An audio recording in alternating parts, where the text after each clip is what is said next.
Maria, Mater Dei, ora pro nobis peccatoribus, nunc et in hora mortis nostre. Amen. Ora pro nobis. Ora pro nobis. Boa noite a todos, salve Maria.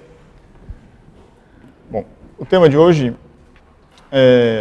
não é algo aprofundado, mas eu achei interessante trazer, que é sobre a canonização dos santos, como que é o processo para se chegar até a declaração de que tal pessoa é santa, né? Uma coisa que sempre fica para as pessoas, e eu acho que talvez muitos aqui tiveram esse entendimento, nós nos perguntávamos quando eu era mais novo, assim, mas como é que a igreja faz um santo? Então a gente vê que não é que a igreja faz um santo, né? Ela declara tal pessoa santa, né? E é esse processo, como se chega a essa conclusão, para que finalmente a igreja declare que tal pessoa é um santo, né?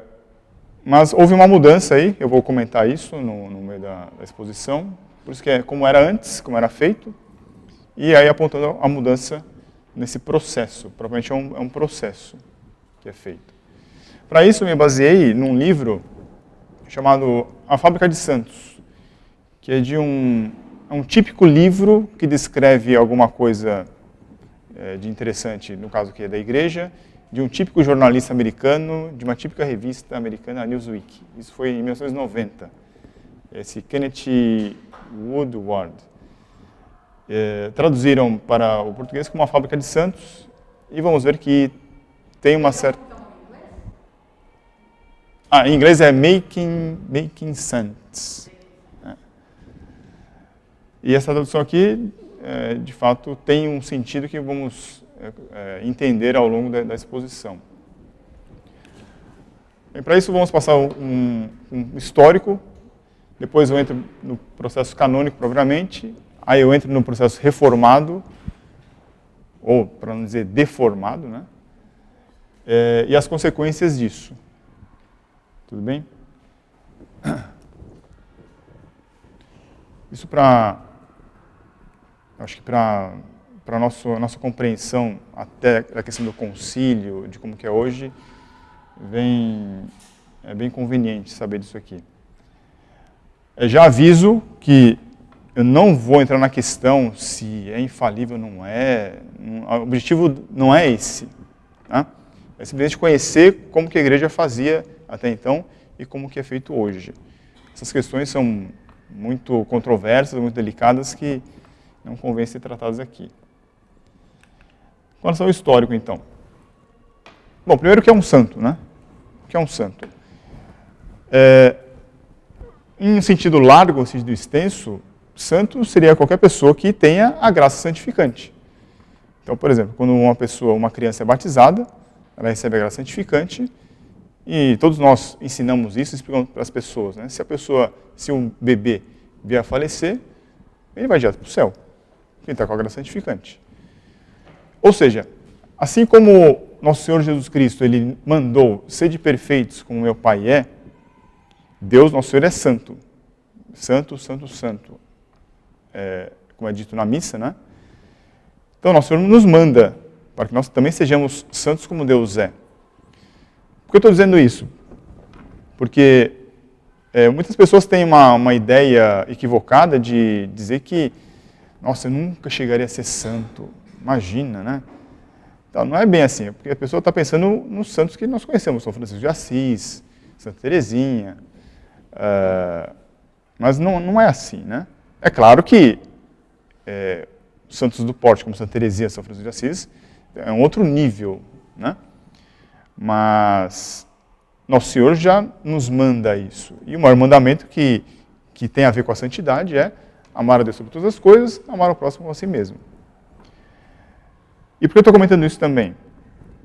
Porque, aí já puxando a questão do concílio, porque eles gostam de falar hoje em dia que o Concílio Vaticano II, finalmente ele descobriu, ele faz um chamado para todos a vocação à santidade, como se a igreja nunca tivesse feito isso. A igreja sempre fez isso. A igreja sempre disse para batizar as crianças, para frequentar os sacramentos, para ir às confissões, para ir à Santa Missa, para comungar, receber a extrema-unção. Tudo isso tem a ver com a santidade. Viver uma vida regrada, buscar a prática da virtude, tudo isso tem a ver com a santidade. Então não é que é uma novidade que a igreja tomou consciência de si própria na década de 60 e finalmente ela faz um chamado a todos para a santidade. Isso é falso. Isso é uma ideia falsa. Mas aqui não se trata disso, né? Aqui é o chamado santos de altar, que é uma categoria diferente. Os santos de altar são aqueles santos que exatamente a igreja coloca como modelos, como pessoas que de fato encarnaram o evangelho nas suas vidas e são para nós como exemplos de como que eles viveram o que nosso Senhor ensinou, cada um de acordo com a sua circunstância histórica, com a sua realidade, com o seu estado civil, com o seu, seja casado ou solteiro, ou religioso, ou padres, bispos, papas, né? Então, aqui já se trata desse sentido mais específico, são santos de altar.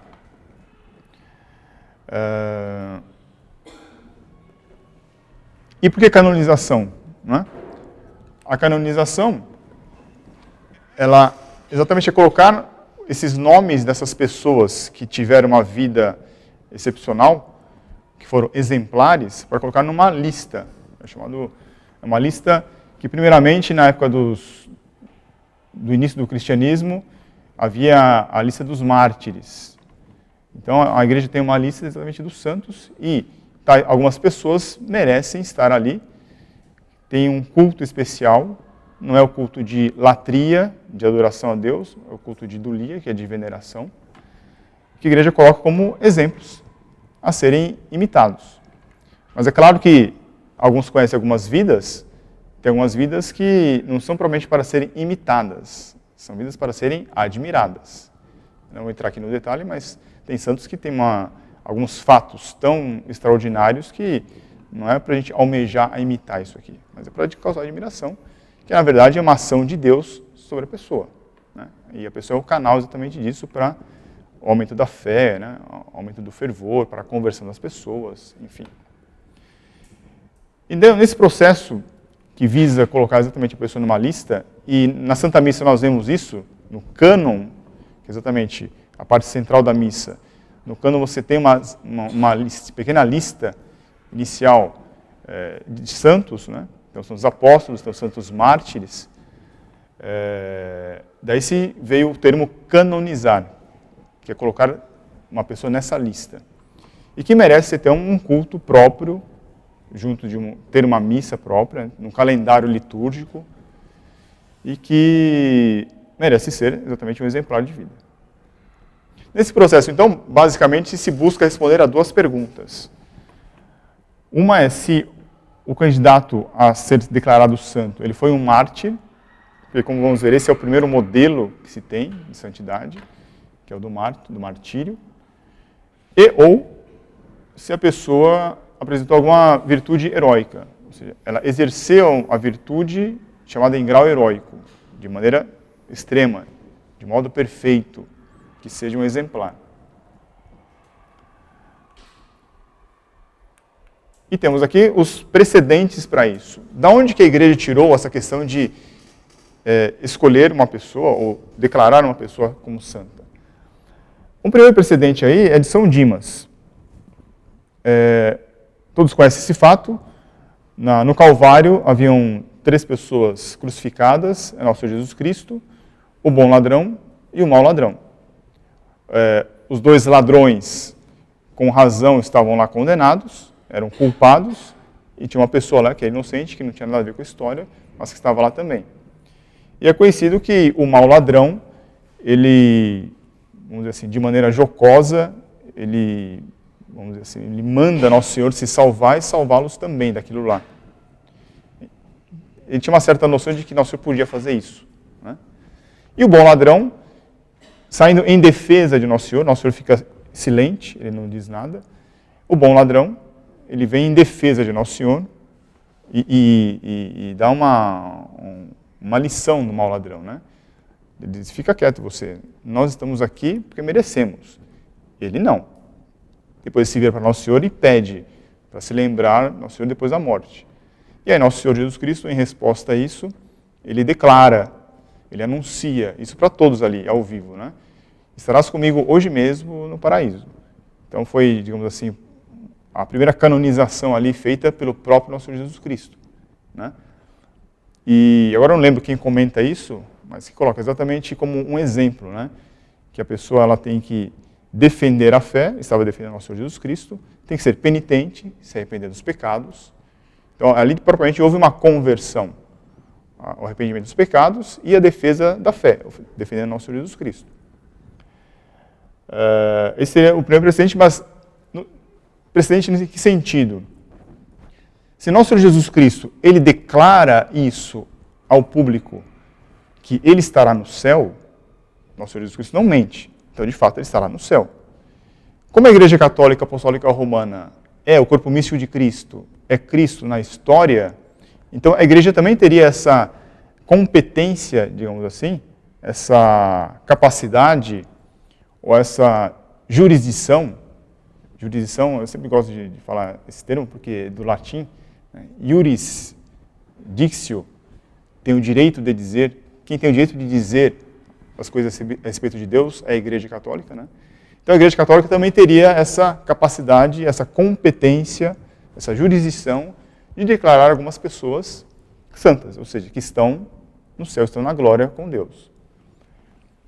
Por isso que nos tempos apostólicos mesmos, se coloca lá nos Atos dos Apóstolos, capítulo 6 e 7, o episódio de Santo Estevão. Santo Estevão ele é colocado como o proto-mártir, porque exatamente é a primeira pessoa que, imitando Nosso Senhor, quem puder depois leia esse episódio, o fato de Santo Estevão é, se não parecido, é o paralelo idêntico com o nosso Senhor Jesus Cristo. Santo Estevão morre exatamente pela fé. Ele morre pela verdade. Ele é martirizado por ser católico, por ser cristão.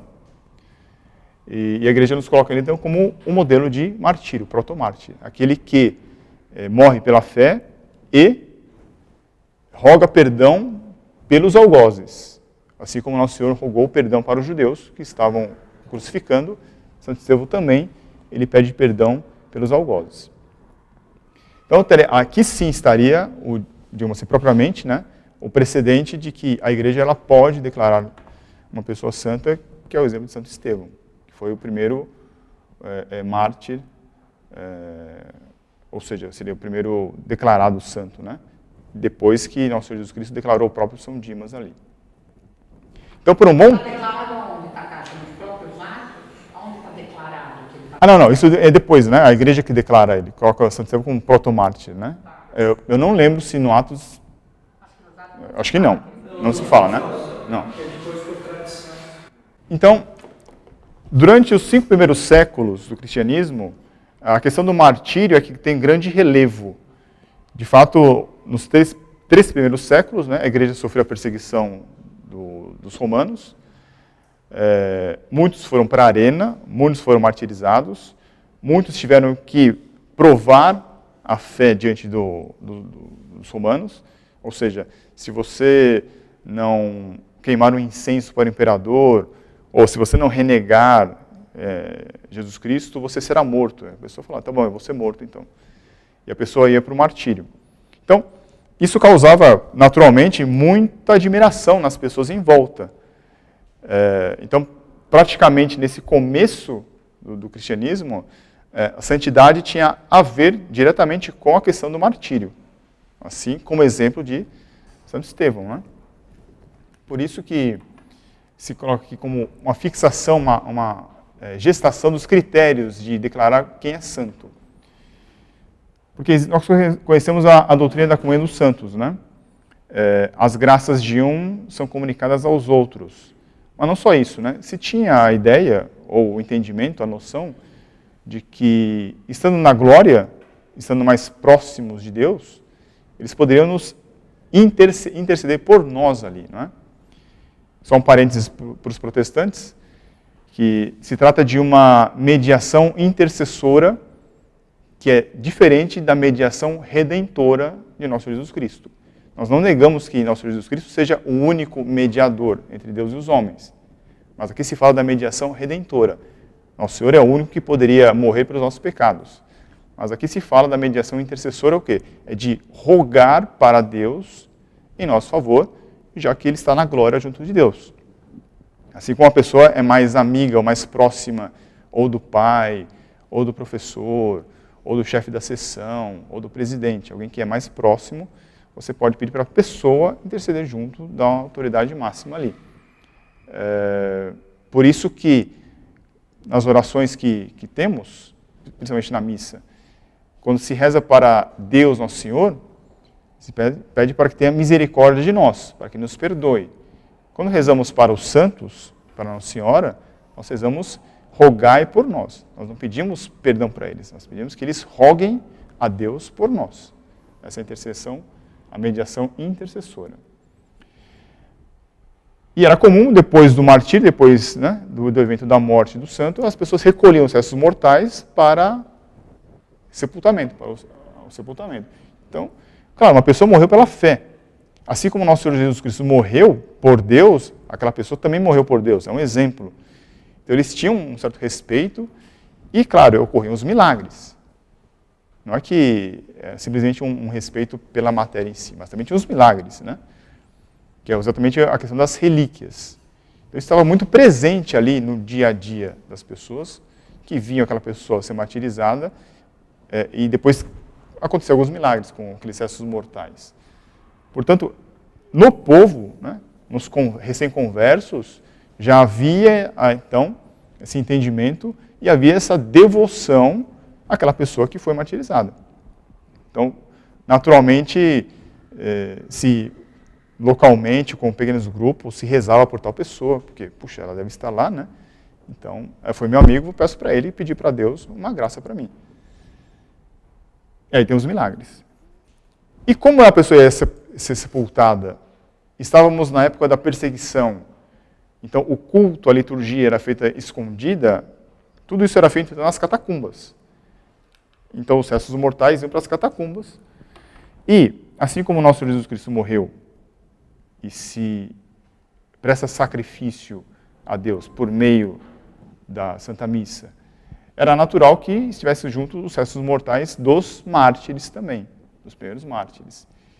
Aqui eu coloquei uma foto que se vê que nas catacumbas isso era junto. Daí começa exatamente essa união entre a sepultura e o altar, que tem a ver, né? Isso foi sendo amadurecido, tanto é que, depois eu vou comentar, em todo o altar que é consagrado para a Santa Missa, você tem uma pedra chamada Pedra d'Ara, que você tem uma relíquia de um mártir. Então está intimamente ligado com isso. Né? Já que uma pessoa morreu pela fé, assim como o nosso Jesus Cristo também morreu, ele morreu pela verdade, né? Então existe uma união aí entre a sepultura e o altar, daí os restos mortais dos mártires estarem presentes também.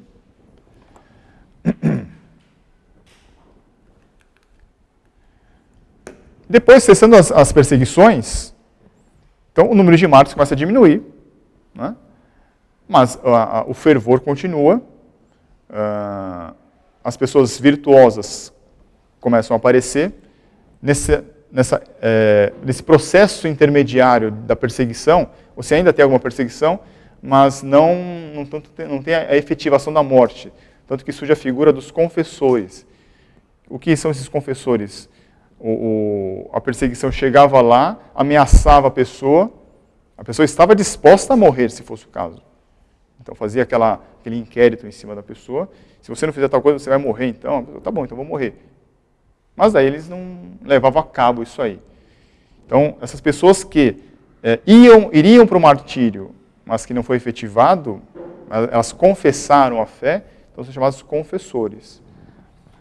Cessando a perseguição, começam a aparecer pessoas com mais virtudes, e aí a igreja coloca também uma outra classe, chamada das virgens.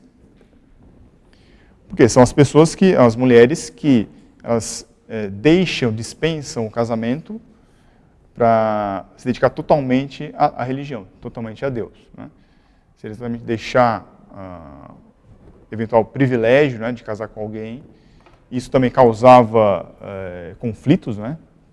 Tinha homens que queriam casar com aquela moça, ela não queria. O caso clássico é Santa Luzia, né? Então, está disposta a morrer, muitas morriam também. Pois tem muitas santas que são virgens e mártires, mas mantém essa vida de virtude diante das pessoas. Então, são exemplares também. E com a pacificação, de fato, tendo uma vida agora já com a religião sendo a religião do Estado oficial, surge a vida dos monges, que os comentaristas colocam como o martírio branco, que é mais ou menos assim, puxa, se o mandato de Nosso Senhor Jesus Cristo é quem quiser vir após a mim, pegue a sua cruz e siga-me, numa época de paz, que a religião é oficial, que não tem mais perseguição, os monges pensaram assim, puxa, mas e aí, não vai ter martírio? Não, tem que ter martírio também. Então, aí vem as perfeições evangélicas, que é de viver na terra, as perfeições evangélicas, virtude da castidade, da obediência e da pobreza. Aí eles falam que é o martírio branco, né? Então, temos que continuar a produzir mártires. Não agora com a efusão de sangue, mas tendo uma vida bem mais austera. Né? E isso causava também espanto, admiração nas pessoas. Então, muitos monges, as virgens, os confessores, eles morriam, era natural, era comum que o próprio povo já começava a fazer um culto, uma devoção àqueles santos lá. Daí se diz que a voz do povo é a voz de Deus, né? Porém, povo é povo, né? Chega uma hora que tem exageros, tem coisas lá que são distorcidas. Aí o povo começa a buscar mais os milagres do que propriamente o exemplo. Começa assim, propriamente um comércio de, eu quero favores. Então a igreja vem e começa a regrar isso aí. Por isso que os bispos começam a adquirir essa responsabilidade de regrar como é que é o culto aos santos. E aquela pessoa, ela foi virtuosa mesmo? Porque não é mais mártir. Esse critério, em situações específicas, aconteciam ainda, em terra de missões, mas no mundo católico desde então, tal pessoa morreu, puxa, ela era santa, né? Então tinha uma devoção. Então cabia ao bispo falar assim, puxa, mas era mesmo? Merece investigação. Então os bispos começam a ter essa responsabilidade. Cada localidade tinha seus santos próprios, nasciam ali, e então o bispo que ficava responsável, e ele que declarava, ele que autorizava, pode ter o culto ou não, pode ter a devoção ou não, pode imitar ou não. Já foi. Aqui. Para isso, então, ele exigia um relato por escrito, que é a vitae, falando sobre como que era a vida da pessoa, se tinha milagres, se haviam testemunhas oculares, testemunhas vivas, que iam de fato atestar ali. Repare que aí começa de fato um processo de investigação da vida da pessoa. Né? E quem vai decidir isso aí, quem vai julgar, com base nesses relatos, com base nesses testemunhos, é o bispo. Se houvesse a aprovação do bispo, então havia a exumação do corpo e ia levar esses restos mortais para um altar. Então, essa cerimônia, esse rito de transladar os restos mortais para o altar, significava que a pessoa estava declaradamente santa, ou seja, ela estava na glória com Deus. É o ato de canonização oficial por parte do bispo. Isso foi exatamente do século V ao século X. Mas aí, com a propagação, com o amadurecimento da religião, com os abusos também, começa aí o processo de jurisdição papal. Uma vez que muitos santos aí começam a ser exemplos, não só localmente para aquela diocese, mas para outras, Então aí o Papa é que começa a ficar incumbido disso aí. E aí, no ano de 993, temos o primeiro caso documentado, o primeiro documento, que o Papa João XV, ele permite um culto, uma devoção a um bispo Ulrico de Augsburg. Esse é o primeiro caso documentado aí. Aí tem uma ação do Papa de fato, né? É um marco aí. Na mesma época, o bispo Lanfranco, ele indaga a Santo Anselmo sobre uma devoção que estava tendo a um bispo de Canterbury, que ele foi martirizado. São Tomás de Canterbury? É esse? Agora eu não tenho certeza, madre. Se é esse. Provavelmente sim, não sei pela época, né? Mas esse bispo pergunta a Santo Anselmo. A gente não deveria perguntar para o Papa se pode haver essa devoção ou não? Ele faz essa indagação, porque já havia o início de um deslocamento, né, da competência para o Papa. Já havia uma preocupação de que houvesse uma aprovação do Papa. Porque o motivo de canonizar alguém, exatamente, começava a se aperfeiçoar, né? Não era mais uma questão de uma devoção meramente popular, buscando milagres. A igreja não queria isso. Tampouco a igreja queria que esses fatos milagrosos fossem propriamente o motivo para canonizar, mas a igreja buscava, de maneira pedagógica, colocar esses modelos para as pessoas seguirem. Não é São Tomás de Canterbury, ele morreu em 1118. Não, morreu em 1170. Está assassinado em 1170, só que é anterior. Anterior esse. Bom, aí... vamos voltar aqui, porque... Urbano II, o Papa Urbano II, ele recusa a canonizar um abade, porque esse abade foi morto, mas ele foi morto numa briga que envolvia uns bêbados lá. Então o Papa intervém e fala assim, não, isso aqui não dá, né? Não pode. Ele estava numa briga casual ali. Ele faz um decreto que é necessário a aprovação de Roma para a veneração local. Aí você vê que começa aí um regramento de que o Papa é que pode autorizar um culto, uma veneração local. E Gregório IX, em 1234, ele decreta uma lei pontifícia, aí de fato estabelecendo que a jurisdição sobre os santos é do Papa. Aí foi Gregório IX, em 1234, que faz um decreto nesse sentido. E aí começa toda uma sistemática de verificação se o milagre é verdadeiro ou não, se é uma fraude ou não. Porque o ser humano é ser humano. Então havia muitas fraudes, muita fantasia também, né? Então começa aí uma sistematização de apuração do que, se o milagre é verdadeiro ou não. Então no século XIV, você tem o estabelecimento aí aos moldes de um processo jurídico, porque se busca aí a verdade dos fatos, o atestado de que o candidato à santidade, ele de fato é santo, né? Ou não, ele pode ser, entre aspas, né, condenado. Então tem um paralelo muito aí com o processo jurídico. E de fato, você sabe que a justiça, o direito civil, ele nasce com o direito canônico, né? No século XVI, o Papa Sisto V, ele funda a Congregação dos Ritos, que é exatamente com essa finalidade de verificar o processo de apuração da santidade de alguém. No século XVII, Urbano VII tem os decretos, que ele vai regrando cada vez mais. Isso culmina lá no século XVIII, com Bento XIV. Essa é uma obra famosa, que são muitos volumes, De Servorum Dei Beatificatione et Beatorum Canonizatione, que ele faz todo um regramento de fato. Se não me engano, ele é exatamente da escola da Congregação dos Ritos, esse caráter jurídico. Então ele coloca de maneira sistemática todo o processo, todo o rito para a apuração de um candidato a ser declarado santo, a canonização. E um dos capítulos, ele se estende sobre a apuração dos milagres.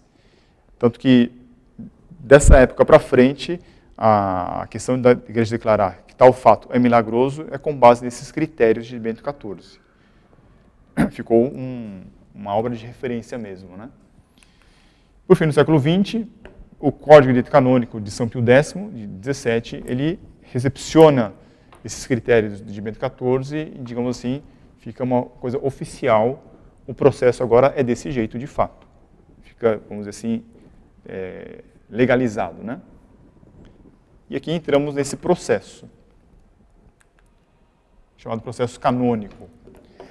No livro, eu não conheço esse cônego Maquin, em 1910, esse cônego ele declara, ainda que de um ponto de vista puramente humano, teremos de admitir que o processo sereno e deliberado da Igreja é capaz de chegar ao completo conhecimento da verdade.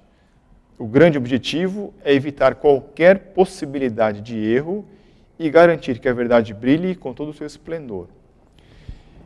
O autor comenta que isso aí é exatamente uma admiração que se tem, porque era um processo tido como perfeito, um processo perfeito, minucioso, rigoroso, que não dá brechas. Então, do ponto de vista meramente humano, material, aquilo que está posto nos autos, no processo ali, é de uma acurácia, de uma veracidade praticamente 100%, humanamente falando, né? Aí seria a matéria propriamente para a canonização ou não pelo Papa de um candidato. Aí vocês veem a primeira fase, que é desse processo, que é a fase pré-jurídica, em que se verifica se tal pessoa, o candidato, ele tem uma reputação de santidade perene. Disse que antes dessa época, antes de 1917, chegava-se a esperar 50 anos. Na prática, digamos assim, o costume, né? Espera 50 anos e verifica, tal fulano ainda tem uma devoção a ele? Então ele merece ser examinado. Vamos examinar então ele. Senão, eles nem davam bola.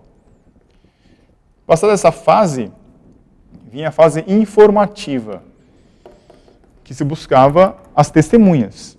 Se buscava provavelmente um inquérito, iam buscar quem conviveu com aquela pessoa, quem se relacionou com ela, e verificar como que era a vida da pessoa. Vasculhar de fato o dia a dia da pessoa. A fase informativa. Depois de ouvir as testemunhas, se julgasse que estava ok, que isso aí poderia ir para frente ainda, então, nessa etapa, o candidato já é declarado servo de Deus. Então, com aquele material que se tem, a pessoa é um servo de Deus, então. E ela merece prosseguir ainda nesse processo. A próxima etapa é chamada de ortodoxia. Então, embora ela tivesse uma vida regrada, tivesse testemunhos ainda, aí se vasculhar o que ela escreveu, o que ela falou, ou seja, verificar a ortodoxia da doutrina. Ele falou alguma heresia? Se a pessoa tivesse falado uma só, acabou. Já parava o processo por aí. Não passa mais. Digamos assim, e a gente comenta isso com os alunos, no apostolado, né? A nossa segurança é a doutrina, né? Então a pessoa pode ser boazinha, ela é gentil, ela ajuda os pobres, ela ajuda todo mundo, mas se ela tiver alguma coisa errada, doutrinariamente falando, não dá. Ela tem que ser corrigida, senão não passa. A nossa segurança é a doutrina. Nosso Senhor diz, né? Quem me ouve me conhece, e as minhas ovelhas me conhecem, e eu conheço as minhas ovelhas. O que significa esse conhecer? Essa é a doutrina propriamente. Porque nosso Senhor é a verdade. A igreja ensina a verdade. Não pode haver contradição. Então, estudando e verificando o que foi publicado e o que não foi publicado, não havendo heresias, não havendo erros, então passa dessa fase, vai para a próxima. E aí chegamos na fase romana, que com todo esse material aí, ainda assim, existem dois polos opostos, um que é o postulante, que vai defender a causa do candidato, o outro é o promotor da fé. O promotor da fé é conhecido popularmente como advogado do diabo. Então, ambos vão se digladiar, vão ter um debate ali, para defender que um deve ser declarado santo, o outro buscando os erros do outro. Quando eu entrei para o mundo jurídico, Aí me deram a seguinte explicação e se vê que faz sentido, né? Por que nós chamamos um juiz ou um advogado de doutor? No caso aqui são dois advogados, um que defende o candidato, outro que defende o diabo, né? O promotor da fé, que vai querer impugnar a candidatura à santidade. É porque você tem que defender teses. Um vai montar uma tese para defender que o fulano é santo. O outro vai tentar desmontar essa tese com uma tese oposta. Montar teses não é só uma, né? Tem outros processos também, né? Então é propriamente de um doutor. Então, chama-se as pessoas que montam essas teses de doutores. Então, o advogado é um doutor, o juiz é um doutor. No diagnóstico de uma doença, que vai decidir a vida e a morte de um paciente, o médico também chama de doutor. Por isso que aí eu compreendi, porque se chama de doutores, porque eles defendem teses. E aqui é exatamente isso. Essa fase romana vai ter o embate ali, argumentativo. As razões para santificar, para declarar santo ou não. Isso é feito, o resultado desse debate é uma chamada positio, na congregação ali dos ritos, né? Congregação dos ritos. Hoje, é a congregação dos Casa dos Santos. Tem um processo apostólico. Desse processo apostólico aí, que é fruto do julgamento dos cardeais e de prelados, será propriamente o júri. É o júri que vai julgar essa positio, né? Tendo fortes indícios de que merece prosseguir, então é dado ciência ao Papa. Olha, temos um candidato forte aí. E o Papa, então, recebe esses advogados novamente, eles debatem na frente do Papa, e o Papa, se ele aprovar, então ele assina um documento, mas não com o nome dele, de Papa. Ele assina com o nome de bispo, de cardeal. Né? Isso para não dar peso de autoridade papal ainda. Apenas diz que há fortes indícios, o Papa entendeu que sim, então pode prosseguir.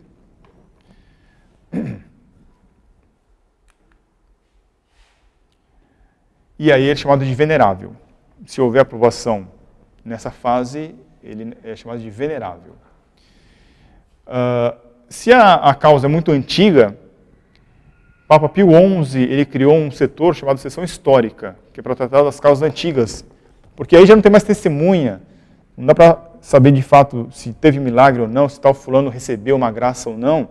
Então aqui tem um corpo de pessoas que vai cuidar da parte histórica, de verificar historicamente aquele candidato. Infelizmente, esse pessoal aqui que vai ter forte influência na mudança depois do rito, do processo. Mas aqui, então, é para cuidar das causas mais antigas, que estão na fila ainda. Passando dessas fases, é feita a exumação do corpo. Ali é mais propriamente para identificar se, no local que está tendo eventualmente um culto público, ali, uma devoção popular local, se faz a exumação do corpo para verificar se é do fulano mesmo. Se a pessoa morreu faz tempo, não sei como que eles faziam essa identificação, né? Mas enfim, é isso que o autor coloca. E é por isso que, em alguns casos, é que se verifica que o corpo estava incorrupto. E aí sim, vamos dizer assim, é uma forte confirmação de que a pessoa realmente é santa, né? Porque na exumação o corpo estava incorrupto. Essa é a fase do cadáver. E aí, então, nessa fase somente é que entra o exame dos milagres. Eu não coloquei aqui. Eram necessários 2 milagres para a pessoa passar de fase. Então, eu fazia esse exame dos milagres de acordo com o critério de Bento XIV.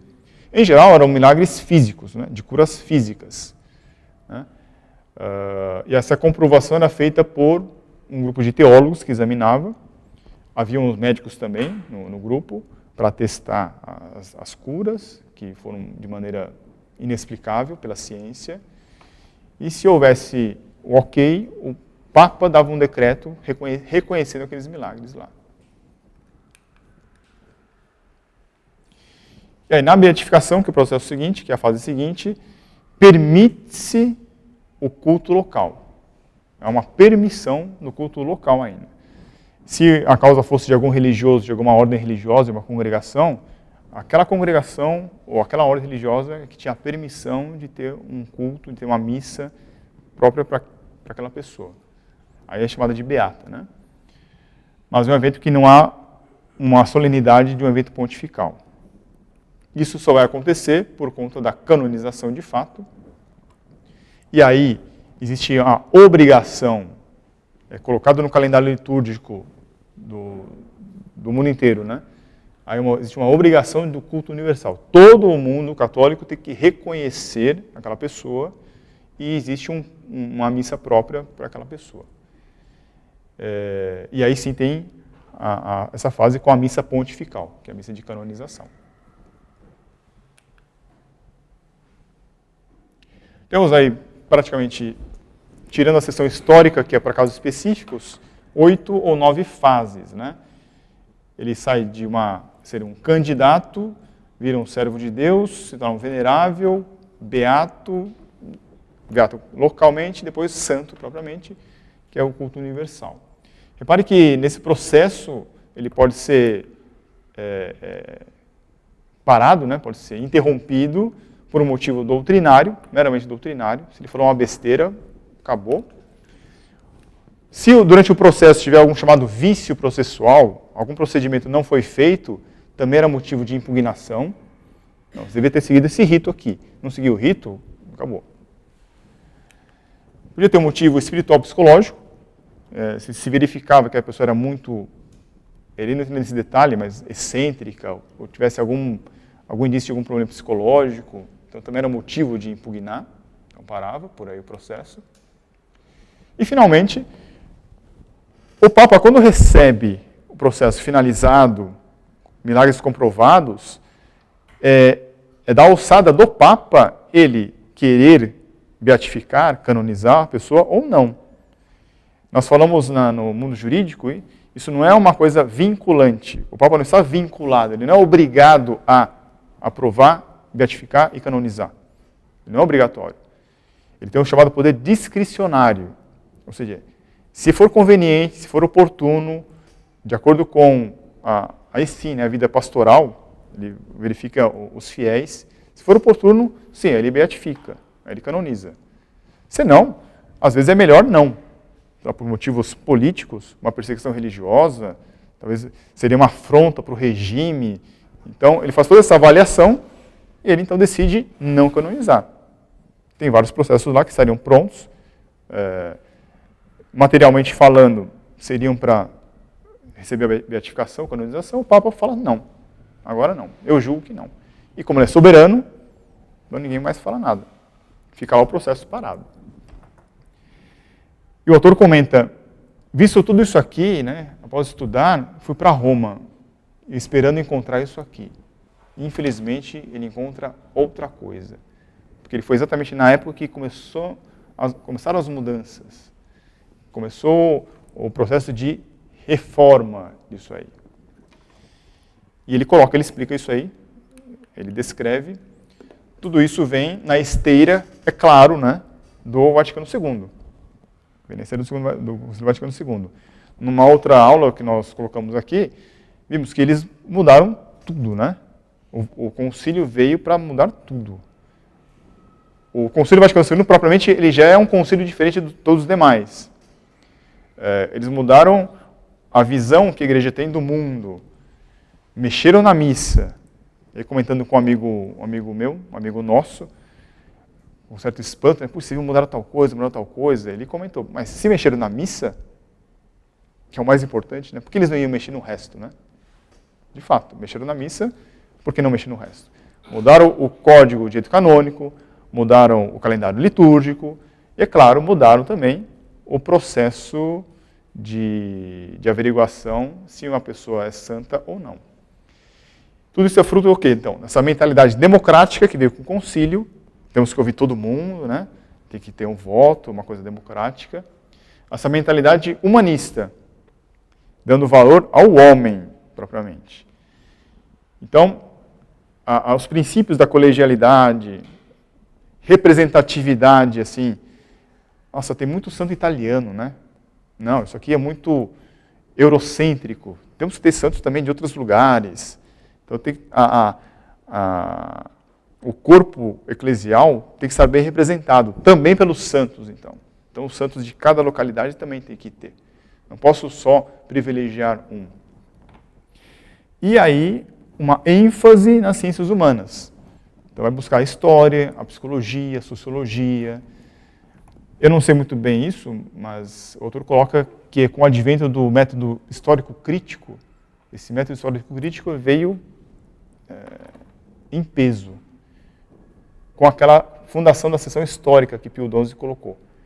Então, os que trabalhavam naquela seção histórica absorveram esse método histórico crítico e começaram a colocar como critério também de análise aqui. Não que isso não seja válido, né? O problema é a ênfase que é dada, em detrimento do direito canônico. Isso vem com Paulo VI. O Paulo VI ele queria menos direito canônico, mais história e mais psicologia. No meio disso tudo aí tem a teologia. É que a teologia estava, digamos assim, a serviço junto com o direito canônico. Agora a teologia fica mais atrelada com a história e a psicologia. Nessa época, Paulo VI, então, ele cria uma comissão, ele incumbe uma comissão para estudar a reforma do rito, do processo de canonização. Com uma constituição apostólica, ele divide a congregação dos ritos em dois, a congregação para o culto divino e a congregação para a causa dos santos. Então, é uma separação. Por isso que hoje nós temos essa congregação da causa dos santos. Paulo VI começou isso aí. Então, houve um processo de estudos, verifica-se que tem problemas. Claro, no ser humano tem problema. No processo anterior, no processo canônico, só que é aquela história, se exagera os problemas que tem, para falar assim, olha, tá vendo? Ó, isso aqui está muito exagerado, ó, isso aqui tem muito problema. Qual a solução? Vamos reformar aí. E aí então isso culmina com o João Paulo II, em 1983, com a Constituição Apostólica Divinus Perfectionis Magister, ele então decreta, a partir de agora, o processo de canonização é desse jeito, é diferente. O que acontece? Ele volta, o eixo de jurisdição volta para o bispo, ele dá muita força, muito poder para os bispos agora decidirem, a questão da colegialidade, né? Existe a abolição do debate, então tira todo aquele aspecto jurídico, de defesa de teses, um pela santidade, outro não, tira o debate aí, e só quando estiver prontinho lá, quando o bispo estiver tudo pronto, quando o bispo julgar que estiver pronto, a questão de história, testemunhas, coleta dos milagres, verificação, aí sim manda o processo para Roma. Então, digamos assim, sei lá, 3/4 do processo fica com os bispos agora. Aquele advogado do diabo, né? Ele agora tem uma nova função, ele é chamado um prelado teológico. Qual a incumbência dele agora? A incumbência dele é meramente administrativa. Ele fica com a incumbência de escolher consultores teológicos. Esses consultores vão formar um grupo para determinada causa, vai formar o colégio dos relatores. Qual a incumbência deles? É fazer um currículo histórico, uma biografia propriamente do candidato, com base no método histórico crítico. O autor aqui enfatiza isso aí. Do candidato, para submeter, então, à congregação. Na congregação, então... Desculpe, a qual congregação?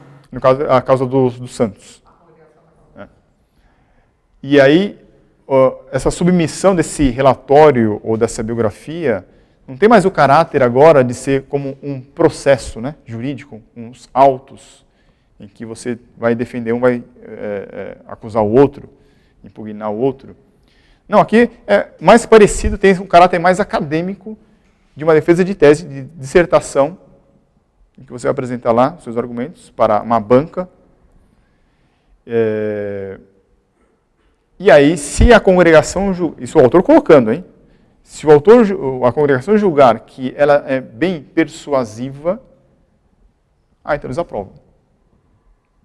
Então tem mais um caráter acadêmico de verificação do trabalho de dissertação do que a busca pela verdade, como era antigamente. E aí se muda a questão dos milagres, se muda, não é mais necessário 2 milagres em cada um, na beatificação, na canonização, os não mártires, né? Mesmo no processo anterior, se o fulano fosse mártir, isso aí já era o bastante. O fulano morreu, o termo técnico é odium fidei, né? Ele morreu por ódio da fé dos inimigos. Então, isso aí já seria o suficiente. Agora, sendo não mártir, exigia-se 2 milagres em cada um, pela beatificação e pela canonização. Agora não. Agora eles cobram apenas 1 milagre. Um para a beatificação e um para a canonização. Só que na canonização eles exigiam 1 milagre para os mártires também. Então repare que ficou bem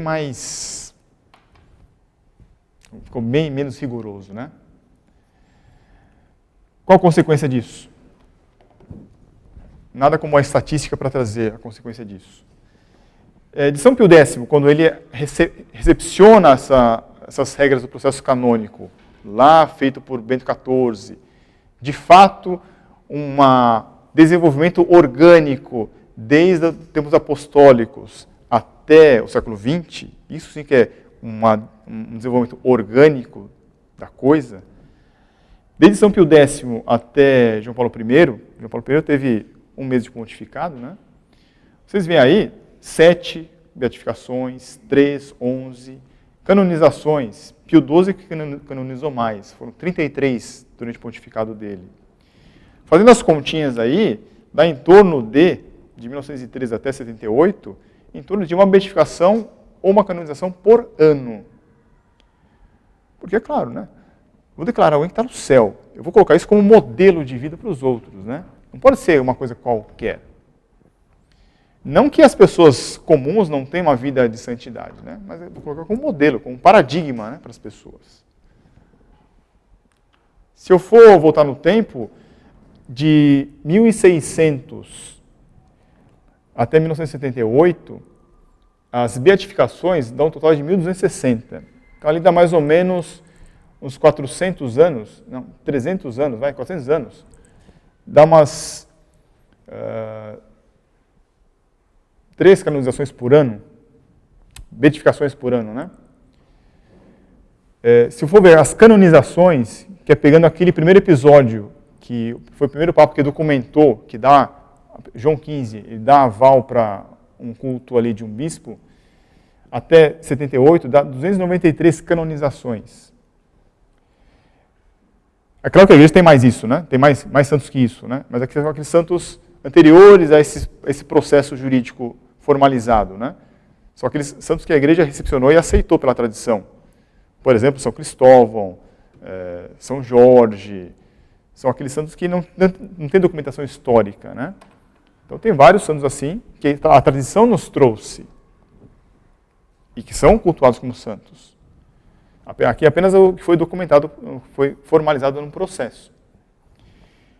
Então dá mais ou menos 4 beatificações por ano, e ali menos que 1, né, por ano de canonização. Muito menos, são 4 mil anos. Bem menos, né? Olha, eu errando aqui nas contas, né? Muito bem. Agora, com o processo novo, já entramos em João Paulo II. Só no pontificado dele foram 1.345 beatificações. Só no pontificado dele foram 483 canonizações. O autor conta que em cada viagem que o Papa ia fazer para algum lugar, a pergunta era, tem alguém para canonizar ou não? Fala para mim quais são. Aí ele decidia se ia canonizar ou não. Porque ele queria, indo para tal terra. Quer dizer, mudou aí, digamos, o método, né? Em vez de buscar a catequização, né, ensinar o catecismo, terra de missões, fazer o apostolado, ter apologética, discutir, argumentar, como tudo isso aí caiu, o método agora para tentar trazer fiéis para a igreja é mostrar assim, olha um exemplo aqui, ó.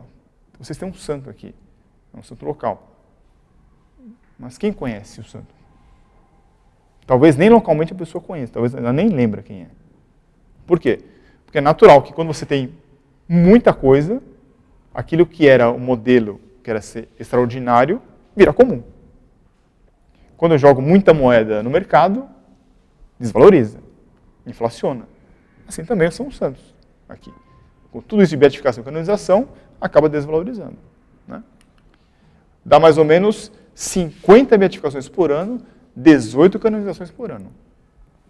É mais que uma por mês. Então aí houve o quê? Essa desvalorização. Né? Uma inflação aí. Né? Se os homens da igreja buscavam modelos, nós vemos na realidade se isso foi eficaz ou não. Nós vemos que não foi eficaz. Né? Essa tomada de autoconsciência da igreja com o concílio me parece que foi equivocada. Né? Não foi bem uma tomada de autoconsciência. Né? Muito bem. Estamos terminando aqui. Eu proponho um teste aqui. Isso aqui é não sei se é uma carta ou um relato verbal, né? De um santo. A pergunta é, vocês conseguem imaginar de que época é esse santo? Peço-lhes que não dispensem uma bondade inoportuna em meu favor. Deixem que eu seja devorado pelas feras, através das quais chegarei à presença de Deus. Eu sou o trigo de Deus, e é preciso que eu seja triturado pelos dentes dos animais selvagens para tornar-me puro pão do Cristo. É um bispo, ele está indo para o martírio. Ele fala, deixa eu ir. Santo Inácio de Antioquia. Né? Esse relato aqui é famoso dele. Muitos não queriam que ele fosse. Ele falou, não, eu quero ir. Puxa, isso aqui é para Deus, para a maior glória de Deus. Né? Sempre se teve entendimento que o sangue de mártir semente de novos cristãos. Sempre se soube disso. Então eles buscavam isso aí. Não tem nenhum problema ser martirizado. E Santo Inácio de Antioquia está no cânon da missa. Ele está na lista lá no cânon da missa. Nós rezamos lá exatamente na oração Nobis Coque Peccatoribus, né? Nós também pecadores. Esperamos estar com os santos. Aí começa a nominar Inácio, Santo Inácio de Antioquia. É ele. Agora vamos ver se vocês acertam. Esse aqui também é um outro bispo. Ele deixou uma carta. Vamos ver a carta dele. Tenho sido muitas vezes ameaçado de morte. Se eles me matarem, ressuscitarei no povo. Ofereço meu sangue a Deus desde esse momento pela redenção e ressurreição de meu povo. Que meu sangue seja uma semente de liberdade e um sinal de que a esperança se fará realidade. Que a minha morte, uma vez aceita por Deus, sirva à libertação do meu povo e seja um testemunho de esperança no futuro. Morre um bispo, mas a igreja de Deus, que é o povo, jamais perecerá. Dom Oscar Romero. Puxa vida. A senhora não podia estar nessa aula aqui, né? Estragou tudo. Exatamente, Dom Oscar Romero. E olha, né, uma imagem ali. É Dom Oscar Romero. Então, busca-se aqui agora, o próprio autor coloca o critério de santidade, o modelo de santidade apresentado agora, é o que? Se teve uma atuação social, uma busca pela paz, da concórdia, mudou até os parâmetros da santidade. Né? Você vê que isso aqui, não sei o que estou falando, porque é o autor, é o jornalista americano. Repare como isso combina muito bem com o que a gente vê com relação ao Vaticano II, com essa nova ação pastoral, evangelizadora. É muito congruente isso aí. É muito lógico isso, de fato. Né? Ele é colocado como um mártir. Mas não um mártir por ódio da fé. Não um mártir que morreu por Cristo para defender a fé. É um mártir que morreu pelo povo dele, na ação social dele. Né? Para finalizar, o autor coloca assim, que em tempos de coexistência difícil... Ah, não, isso aqui é um comentário, acho que é de João Paulo II, não sei, ou do Papa Francisco. Em tempos de coexistência difícil, Romero, que é o bispo, Dom Oscar Romero, soube como guiar, defender e proteger seu rebanho. Teve a capacidade de ver e ouvir o sofrimento de seu povo. A fé em Jesus Cristo cria comunidades artífices de paz e solidariedade. Curiosamente, a igreja luterana também participou da cerimônia, no caso aí de beatificação, de canonização, em 2018. Então, vê como é congruente mesmo o que o concílio colocou, uma consequência que nós estamos vendo agora. Para finalizar, e qual a perspectiva disso? Mudaram o concílio, mudaram a missa, o código canônico, o processo de canonização. O autor coloca isso no último capítulo. Não sou eu falando, não é um fiel que tem uma sensibilidade litúrgica ligada às coisas antigas. Não, isso aqui é o autor falando. Pouco depois do Concílio Vaticano II, um pequeno grupo de luteranos fez contato com alguns dos fazedores de santos, fazedor entre aspas, né? Para saber se Roma não estaria disposta a canonizar Dietrich Bonhoeffer, pastor luterano executado pelos nazistas em 1945. Eu não sei se isso é muito sem noção, ou uma audácia, ou de fato eles entendiam muito bem o que o concílio estava falando, porque acabou o concílio, eles foram lá. Vocês não gostariam de canonizar um pastor luterano que foi martirizado, né, pelos nazistas? Aí o autor coloca, a canonização é um ato eclesial, algo feito pela igreja e para a igreja. Mesmo assim, a igreja parece, deve colocar, os homens da igreja parecem estar em busca de uma fórmula que reconheça cristãos não católicos que se enquadrem nas suas exigências para a canonização. Quer dizer, digamos assim, isso aqui foi escrito em 1990, há 30 anos atrás. Ele já via ali no futuro que isso aqui é uma consequência muito plausível de se acontecer. Perguntas, tudo bem? Então, vamos rezar para que isso não aconteça. Por favor, Padre.